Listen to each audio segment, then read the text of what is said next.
Assalamualaikum warahmatullahi wabarakatuh. Alhamdulillah kita bisa berkisah lagi ya adik-adik bersama Teh Mala dari Rumah Peradaban SNC Subang.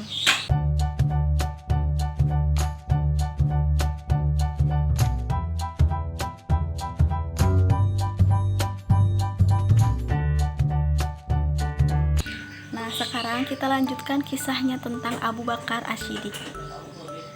Abu Bakar di mata Rasulullah Shallallahu Alaihi Wasallam.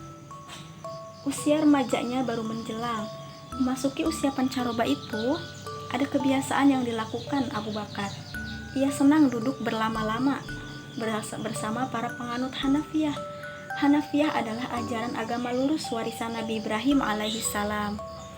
Abu Bakar selalu tekun menyimak ucapan-ucapan mereka, namun penganut Hanafiyah yang saleh itu hanya mempelajari ilmu tersebut hanya untuk diri mereka sendiri.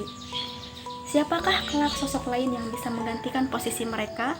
Suatu saat mereka pasti uzur dan meninggal, pikir Abu Bakar kala itu.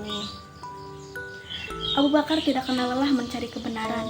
Ia pun memerhatikan bagaimana pribadi sahabatnya Muhammad. Ia melihat banyak kesamaan antara pengikut Hanafiyah dan akhlak Muhammad. Hari istimewa pun tiba. Ia mendengar kabar sahabat karibnya Muhammad memperoleh wahyu. Muhammad mendapat amanah untuk mengemban risalah dari langit. Abu Bakar pun bergegas menemui Muhammad dan bertanya, "Wahai Muhammad, benarkah apa yang dikabarkan masyarakat Quraisy? Benarkah engkau telah merendahkan akal mereka dan mengafirkan para orang tua dari mereka karena mereka menyembah patung-patung itu?" Penuh ketenangan, Muhammad yang saat itu telah menjadi utusan Allah Subhanahu wa Ta'ala menjawab, "Benar, sesungguhnya aku adalah utusan Allah. Aku adalah nabinya. Dia mengutusku untuk menyampaikan ajarannya.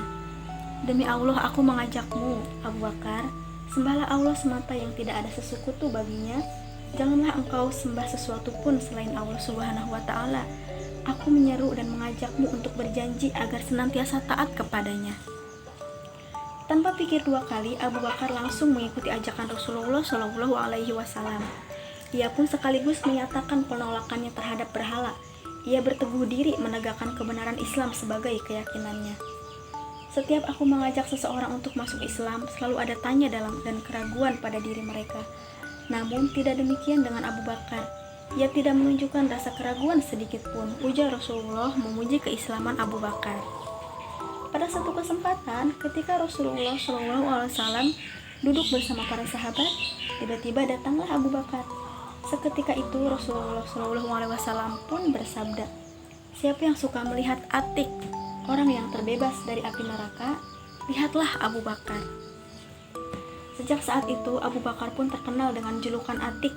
Ini menunjukkan Rasulullah SAW menilai Abu Bakar sebagai pribadi yang selalu terdepan dalam kebaikan, keyakinan, dukungan maupun kecintaan terhadap Rasulullah SAW. Untuk itu Rasulullah pun memberi kehormatan lain kepadanya. Beliau menyematkan gelar kepada Abu Bakar sebagai Asy-Siddiq atau yang benar. Julukan Asy-Siddiq semakin melekat pada Abu Bakar sejak peristiwa Isra Mi'raj. Ketika itu sekelompok orang musyrik mendatangi Abu Bakar dan bertanya, "Apa pendapatmu mengenai cerita perjalanan Muhammad tadi malam ke Baitul Maqdis?" Kalau Muhammad yang mengatakannya, sungguh dia benar. Kalau Muhammad mengatakan hal lain yang lebih banyak tentang kabar dari langit pun, aku pasti akan membenarkannya. Aku percaya pada semua perkataannya, baik yang lalu maupun yang akan datang, tegas Abu Bakar. Sejak itulah julukan Asy-Siddiq kian melekat pada diri Abu Bakar.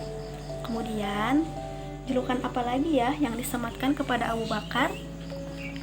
Nantikan di kisah selanjutnya. Jangan lupa follow dan subscribe akun Anak Caca, Anak Ceria dan Suka Cerita. Wassalamualaikum warahmatullahi wabarakatuh.